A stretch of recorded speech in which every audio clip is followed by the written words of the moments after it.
नमस्कार दोस्तों, आज हम एक बहुत ज़रूरी बात करेंगे। बहुत जगह जहाँ भी मैं जाता हूँ ये सवाल मुझे सुनने को मिलता है। इन्वेस्टमेंट्स में जो हम करते हैं, क्या हमें सलाह की ज़रूरत है? निश्चित रूप से। पर क्या हमें सलाहकार की ज़रूरत है? Do we need advisor? क्योंकि हमारा ये मानना है कि आज के ज़माने में जहाँ की विस्फोट हो गया, क्रांति हो गई कम्युनिकेशन की, इन्फॉर्मेशन की। कोई भी इन्फॉर्मेशन, कोई भी कम्युनिकेशन, कोई भी विचार, कोई भी सलाह आपसे दूर नहीं है, आपके हाथों में है, आपके स्मार्टफ़ोन पे है। कि ऐसी स्थिति में एक एडवाइज़र की, एक सलाहकार की हमें ज़रूरत है। और सलाहकार अगर ज़रूरत है तो उसको कैसे चुना जाए? इस पे हम ज़रूर चर्चा करेंगे कि कैसा चुना जाए, लेकिन फिर कभी आज हम समझेंगे कि एडवाइज़र की इम्पोर्टेंस क्या है, सलाहकार की ज़रूरत क्या है और निवेश में वो हमारी किस तरह से मार्गदर्शन करते हैं या हमारे निवेश में किस तरह से मदद करते हैं। दोस्तों, आपने देखा होगा, सुना होगा हिंदुस्तान में भी और दूसरे मुल्कों में भी, खासकर अमेरिका में। मैं तस्वीर आपके सामने एक लेके आया हूँ अमेरिका की। मैं अमेरिका की तस्वीर क्यों दिखाना चाहता हूँ आपको, क्योंकि हिंदुस्तान में म्यूचुअल फ़ंड अभी करीब 30 साल हुए, 30 साल से हमारे सामने हैं, 25, 28, 30 साल से हमारे सामने हैं। एक आध म्यूचुअल फ़ंड की बात करें जो पहले सरकारी नियंत्रण में थे और पूर्ण रूप से, आंशिक रूप से म्यूचुअल फ़ंड के जैसे ही कार्य करते थे, तो 50 साल हिंदुस्तान में हो गए।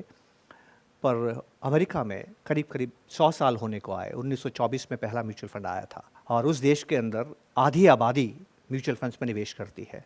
इसलिए उस मुल्क का यहाँ पर बात करना बहुत ज़रूरी है। डालबार एसोसिएट्स नाम का एक फर्म है जो वहाँ पर इस बात के लिए शोध करती है कि म्यूचुअल फंड्स के ज़रिए या निवेश के ज़रिए इन्वेस्टर्स ने किस तरह का रिटर्न, किस तरह का प्रतिलाभ अपने निवेश से कमाया है। बहुत ही डराने वाली और खौफनाक तस्वीर हमें नज़र आती है। ध्यान से आप देखिएगा। ये दोस्तों हैं कि यू अ सक्सेसफुल इन्वेस्टर, क्या हम एक कामयाब इन्वेस्टर हैं? ये हर तस्वीर जो आपके सामने एक कॉलम नज़र आ रहा है, ये अपने आप में 20 साल का शोध है। 20 साल का शोध है का मतलब ये है कि अगर ये 1999 आपको नज़र आता है, ये 2000 आपको नज़र आता है, तो 1999 से पहले 20 साल, मतलब 1980 से लेके 1999 तक 20 साल हो गए। 20 साल तक बाजार ने रिटर्न क्या दिया और एक इन्वेस्टर्स ने रिटर्न क्या कमाया, और ये इक्विटी इन्वेस्टमेंट्स के बारे में है। तो देखिए, 1980 से 1989 तक 20 साल के अंदर S&P का रिटर्न करीब करीब 17% के आसपास है। पर इसी बाजार में निवेश करके निवेशकों का जो रिटर्न है वो 9 या 9.5% के आसपास है। और ये हर खबर 1999, 2000, 1, 2, 3, 4, 5, 6 लेके इस तरह से आप देख सकते हैं। 2013 तक की तस्वीर मैं आपके सामने लेके आया हूँ। इस पूरी तस्वीर में आप देखिए, हर कॉलम 20 साल की कहानी बताता है और हर बार मैंने क्या देखा कि बाजार ने जितना रिटर्न दिया है उतना रिटर्न उसी बाजार में निवेश करने वाले निवेशकों का नहीं है। अब एक और तस्वीर मैं आपको दिखाता हूं। यह तस्वीर हिंदुस्तान की है। हिंदुस्तान में इस तरह का शोध का पैमाना तो मेरे पास में नहीं है, इसलिए, लेकिन मैं आपको दूसरे तरीके से बताता हूं। अब देखिए कि ये क्रिसिल की एक तस्वीर है जो बताती है कि हिंदुस्तान के इक्विटी डाइवर्सिफाइड म्यूचुअल फंड्स ने कैसा काम किया है, किस तरह का कार्य निष्पादन किया है। अगर आप ध्यान से देखेंगे, क्रिसिल इंडेक्स ये कहता है एमफी का कि अगर आपने 1000 रुपये अप्रैल 1997 में निवेश किया है तो दिसंबर 2017 में ये 1000 का निवेश बढ़ के 50,000 रुपये के आसपास हो गया, 1 के 50 गुना। ये औसत है सभी डाइवर्सिफाइड म्यूचुअल फंड्स का मिलके। ये अद्भुत बात है दोस्तों। पर दुखी करने वाली बात क्या है, इस तरह का रिटर्न कमाने वाले केवल 2% लोग हैं। बहुत से लोग इस यात्रा को पूर्ण नहीं करते हैं। क्या दिक्कत आती है, क्यों परेशानी आती है, हमने पहले भी बात की है, फिर हम बात करेंगे। फियर, ग्रीड, ईर्ष्या, जेलसी, एनवी, जिसके बारे में हमने बात की थी, डर, हमारी भावनाएं, ये तमाम चीज़ें ऐसी हैं जो हमें प्रभावित करती है निवेश के अंदर कुछ गलतियां करने के लिए। इन गलतियों से हमें कौन बचा सकता है? यहीं पर एडवाइज़र महत्वपूर्ण व्यक्ति के रूप में रोल अदा कर सकता है। ये हमारे सामने एक मिथ है, एक गलत भावना है कि एडवाइज़र का काम होता है हमें योजनाएं बताएं, अच्छी स्कीम बताएं, अच्छी टिप्स दें। ये उसका काम नहीं है। ये काम तो टीवी बखूबी कर सकता है, ये काम तो अखबार और मैगजीन्स बखूबी कर सकते हैं कि सबसे अच्छी योजना कौन सी है, सबसे अच्छी स्कीम कौन सी है। अब जानते हैं ऐसा क्यों होता है? बहुधा सारे इन्वेस्टर्स क्या बोलते हैं, सबसे अच्छी स्कीम बताओ यार, कहाँ पर इन्वेस्टमेंट करूँ, कोई अच्छी स्कीम तो बताओ, पैसा रखा है मेरे पास में, मैं निवेश करना चाहता हूँ। तो आइए देखिए होता क्या है। एक बहुत मज़ेदार बात देखिए मैं आपको बताता हूँ कि एडवाइज़र की ज़रूरत क्यों है और क्यों नहीं है। हम भावनाओं में काम करने वाला इंसान है, इंसान भावनाओं से प्रभावित होता है। मैंने कहीं पढ़ा था जो मैं आपके सामने लेके आया हूँ। यह है अमेरिकन मेडिकल एसोसिएशन का code of medical ethics opinion 8.19। और अमेरिकन मेडिकल एसोसिएशंस अपने मेंबर्स जो डॉक्टर होते हैं, उनके जो मेंबर डॉक्टर्स हैं, उनको ये सलाह देती है, physicians generally should not treat themselves और members of their immediate families. कुछ बात समझ में आई दोस्तों? अमेरिकन मेडिकल एसोसिएशन अपने मेंबर डॉक्टरों को ये सलाह देता है कि वो स्वयं अपने पारिवारिक सदस्यों, निकटतम परिवार के सदस्यों का इलाज न करे। एक पिता अपने पुत्र की सर्जरी नहीं करता है, एक पुत्र अपने पिता की सर्जरी नहीं करता है। ऐसा क्यों? क्या वो सर्जरी करना भूल जाता है? ऐसा नहीं है दोस्तों। लेकिन जब आप कोई चीज़ खुद पे लागू करते हैं तो भावनाओं से ओतप्रोत होते हैं, और जब भावनाएं आपके मन में आती है वो मन स्थिति को विचलित करती है, और जब मन स्थिति विचलित होती है तो फैसले गलत होने की संभावनाएं बढ़ जाती है। तो एडवाइज़र कौन होता है दोस्तों? एडवाइज़र वो होता है जो हमें हमसे बचाता है।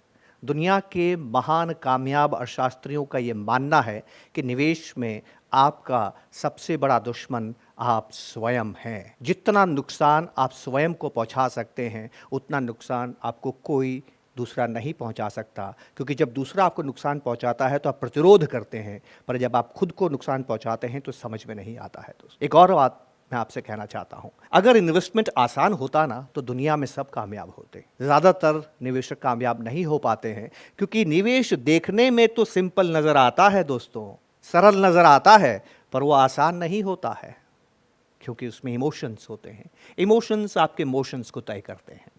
मैं कहानी के ज़रिए इस बात को आपके साथ बात करने की कोशिश करता हूँ। एक और दुविधा है, बहुत से निवेशकों का ये मानना है कि फाइनेंशियल एडवाइज़र की ज़रूरत इसलिए नहीं है क्योंकि अखबार, मैगज़ीन, टीवी वगैरह वगैरह हमें बहुत सी इन्फॉर्मेशन देते हैं और उस इन्फॉर्मेशन के ज़रिए मैं अपना पैसा खुद संभाल सकता हूँ। क्या हम खुद अपना पैसा संभाल सकते हैं? आइए एक कहानी को समझने की कोशिश करते हैं। हम बहुधा जब निवेश करते हैं तो मार्केट को प्रेडिक्ट करते हैं। क्या हम बाज़ार को प्रेडिक्ट कर सकते हैं? We can't.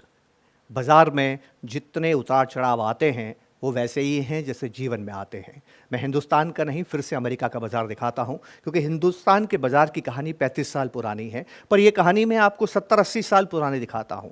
पिछले 80 साल से आप देखिए डाउ जोन्स के अंदर जितनी बार डाउ जोन्स में बढ़त देखी गई है उतनी बार गिरावट भी देखी गई है। इसका मतलब क्या है कि बाज़ारों में उतार चढ़ाव आते हैं, और जब उतार चढ़ाव आते हैं तो वो हमें कैसे प्रभावित करती है, दो बातें मैं आपके साथ में करना चाहता हूँ। जिग्मे तेंजिंग नोर्गे नाम के एक पर्वतारोही हैं जो तेंजिंग नोर्गे के बेटे हैं। एक बार मेरी उनसे मुलाकात हुई तो मैंने उनसे पूछा कि आप शेरपा हैं, शेरपा कौन होते हैं? तो तपाक से उन्होंने जवाब दिया, शेरपा पहाड़ पे चढ़ने के एडवाइजर्स होते हैं, हम लोगों को एवरेस्ट चढ़ने में मदद करते हैं। तो मैंने उनसे पूछा, क्या आपकी सलाह के बिना हम पहाड़ नहीं चढ़ सकते? क्या अगर हम पहाड़ चढ़ेंगे, एवरेस्ट पे जाएंगे तो क्या हमें शेरपा की ज़रूरत है? वो कहते हैं कि नहीं, आप बिना शेरपा के भी पहाड़ पे चढ़ सकते हैं। मैंने उनसे पूछा, ऐसा किसी ने किया है? कहते हैं हाँ, कि आज तक जितने भी लोग पहाड़ पे चढ़े हैं उसमें 2% लोग ऐसे हैं जिन्होंने बिना शेरपा की मदद के भी एवरेस्ट पे फतह पाई है। तो फिर मैंने उनसे पूछा कि आपकी ज़रूरत क्या है? वो 2 मिनट शांत रहे और फिर मुझे कहते हैं कि देखो भैया, ऐसा है कि जब आप पहाड़ के नीचे खड़े हो तो आप बादशाह हो। आपकी इच्छा है आप पहाड़ पे चढ़ो न चढ़ो, ये आपकी इच्छा है, पर एक बार आप पहाड़ पे चढ़ गए तो आपकी इच्छा खत्म हो जाती है, वापस उतरना पड़ता है, आप पहाड़ पे रह नहीं सकते। और जब आप पहाड़ से उतरते हैं तभी चुनौती शुरू होती है। अगर 100 लोग एवरेस्ट को फतह करने के लिए मरे हैं तो उसमें से 76 लोग कब घायल हुए या कब मृत्यु को प्राप्त हुए? जब वो पहाड़ से उतर रहे थे। पहाड़ पे चढ़ना मुश्किल है पर उतरना और भी मुश्किल है। इस चढ़ते बाज़ार में तो सभी रिटर्न कमाते हैं, पर ज़्यादातर लोग गिरते बढ़ते बाज़ार में नहीं कमाते हैं। और ज़्यादा इन्वेस्टर्स धाराशायी कब होते हैं? जब बाज़ार गिरता है। बढ़ते बाज़ार में तो गधे भी दौड़ते हैं और गधे घोड़ों से तेज़ दौड़ते हैं, पर गिरते बाज़ार में समझ में आता है कि गधा कौन था और घोड़ा कौन था। तो दोस्तों, ये बाज़ार गिरता और बढ़ता है। जिग्मे तेंजिंग नोर्गे ने जो बात बताई वो एग्जैक्टली है क्या? वो बात है युधिष्ठिर की बात है। देखिए महाभारत में क्या हुआ था। महाभारत के अंदर एक ऐसा समय आया कि जब दुर्योधन ने युधिष्ठिर को बोला, आइए हम धूत गेम ऑफ डाइस है, गैम्बलिंग का एक खेल है, उसको हम खेलते हैं। युधिष्ठिर को उसने चुनौती दी खेलने के लिए। युधिष्ठिर जानता था कि दुर्योधन जुआ खेलना अच्छी तरह से नहीं जानता है, पर स्वयं को वो सबसे कामयाब जुआरी समझता था, जुआ खेलने वाला, बहुत शौकीन था जुआ खेलने का। अगर युधिष्ठिर की कोई कमज़ोरी थी तो ये कमज़ोरी ये थी कि वो जुआ खेलता था। उसने चिंतन किया कि मुझे इस इनविटेशन को स्वीकार करना चाहिए कि नहीं स्वीकार करना चाहिए। जब आप सोचते हैं निवेश करना चाहिए कि नहीं करना चाहिए तो क्या सोचते हैं कि बाज़ार ऊपर जाएगा बाजार नीचे जाएगा, मुझे नहीं मालूम ऊपर जाएगा कि नीचे जाएगा। ये 3 भावनाएं आपके मन में आती है। अगर आपके मन में ये भावना आएगी कि बाजार नीचे जाएगा तो आप निवेश नहीं करेंगे। अगर आपके मन में ये भावना आएगी कि आप निश्चित हैं तो इंतजार करेंगे। और अगर आपके मन में ये भावना आएगी कि बाजार ऊपर जाएगा तभी आप बाजार में निवेश करेंगे। तो जब दुर्योधन ने युधिष्ठिर को निमंत्रित किया तो उसके सामने 3 सवाल थे, खेलूं न खेलूं, खेलना चाहिए या नहीं खेलना चाहिए। अगर अनिश्चित होता तो निर्णय नहीं ले पाता, और अगर इस बात के लिए निश्चित होता कि वो हार जाएगा तो खेलता नहीं। उसने जब खेला तो क्या माना होगा कि वो जरूर जीतेगा। दोस्तों, इसको बोलते हैं ओवर कॉन्फिडेंस बायस। युधिष्ठिर को ऐसा प्रतीत हुआ कि वो बेहतर जुआ खेलना जानता है, वो दुनिया में जुआ खेलने का सबसे बढ़िया खिलाड़ी है, तो उसको घबराने की जरूरत नहीं है और वो जुआ खेल सकता है। वो निमंत्रण को स्वीकार करता है। दोस्तों, अद्भुत बात देखिए, आपने ये सोच के निवेश किया कि बाजार ऊपर जाएगा, पर आपके निवेश करने के बाद बाजार गिर गया, because you can't predict. Yudhishthir भी प्रिडिक्ट नहीं कर पाया। उसने सोचा वो जीतेगा, पर वो हारने लगा, और जब हारने लगा तो क्या हुआ?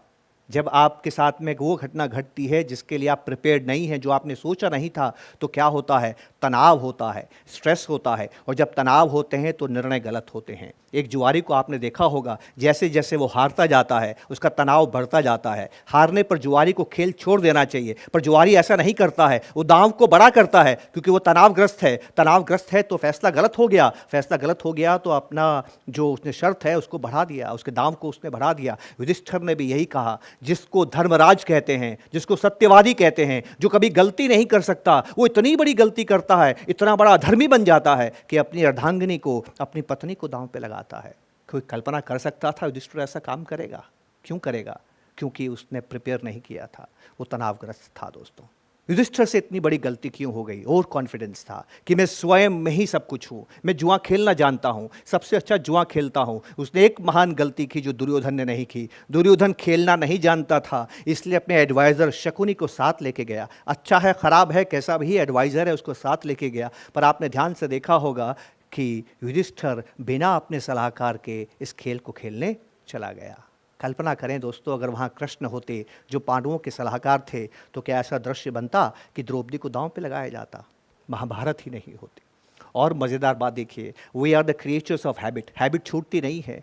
अपनी पत्नी को दांव पे लगाने के बाद, अपने भाइयों को हारने के बाद, अपनी पत्नी को हारने के बाद, अपने राष्ट्र को हारने के बाद, दोबारा 1 साल के बाद में युधिष्ठिर दोबारा जुआ खेलता। आप जानते हैं ना इस बात को? दोबारा खेलता है, दोबारा गलती करता है, क्योंकि आदतें आसानी से नहीं जाती है, और दोबारा हारता है। और जब वो दोबारा खेलता है तो दोबारा कृष्ण की सहायता नहीं लेता है। 2 बार ठोकरें खाने के बाद बात समझ में आती है, और जब बात समझ में आती है तो जब युद्ध होता है महाभारत का, तो इस कृष्ण को सलाहकार के रूप में अर्जुन हाथ जोड़ के साथ में लेके जाता है, और कृष्ण उसको विकल्प देते हैं, मेरी सेना ले जा या मुझे ले, मैं निहत्था रहूंगा, मैं युद्ध नहीं करूंगा। मज़ेदार बात देखिए दोस्तों, बहुत ही अद्भुत बात है दोस्तों। सेना, नारायणी सेना, जो कभी हारी नहीं थी, नारायणी सेना जिसकी पल पे आप कोई भी युद्ध जीत सकते थे, कौरव उसको ले गए। दुर्योधन को बहुत दुख हुआ कि उन्होंने अर्जुन को पूछा कि तुम्हें सेना चाहिए कि मैं निहत्था चाहूँ? अगर ये ले गए सेना को तो मेरे हाथ में निहत्था कृष्ण आ जाएगा, ये मेरे किस काम का। लेकिन दुर्योधन का आश्चर्य हुआ जब उसने ये देखा कि कृष्ण को अपना विकल्प देते समय अर्जुन ने नारायणी सेना को नहीं लिया और नारायण को ले लिया। अब इसको हमारे इन्वेस्टमेंट में लेके आइए। नारायणी सेना का मतलब है पोर्टफोलियो। कितना ही अच्छा पोर्टफोलियो है, बाजार गिरने पर रिटर्न नहीं देता है। कितनी ही मजबूत सेना है, अगर लीडर ना हो तो युद्ध नहीं जीतती है। ये सेना ले जाने के बाद भी दुर्योधन हार गया। नारायण जिसने कि शस्त्र नहीं उठाया, केवल सलाह दी, सलाह के बल पे अर्जुन जीत गया। ध्यान से मेरी बात सुनिएगा।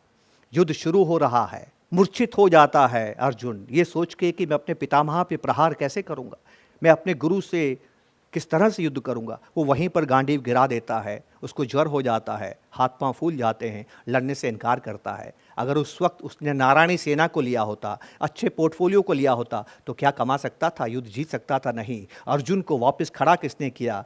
समय पर सही सलाह ने खड़ा किया। दोस्तों, सलाहकार आपका मित्र होता है, सलाहकार आपका मार्गदर्शक होता है, सलाहकार आपका टीचर होता है।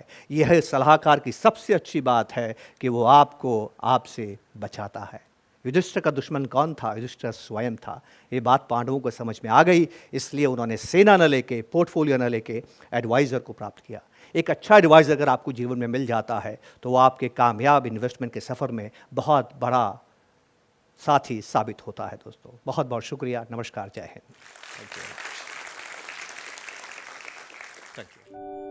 ऐसे और वीडियोस देखने के लिए सब्सक्राइब करें हमारा यूट्यूब चैनल।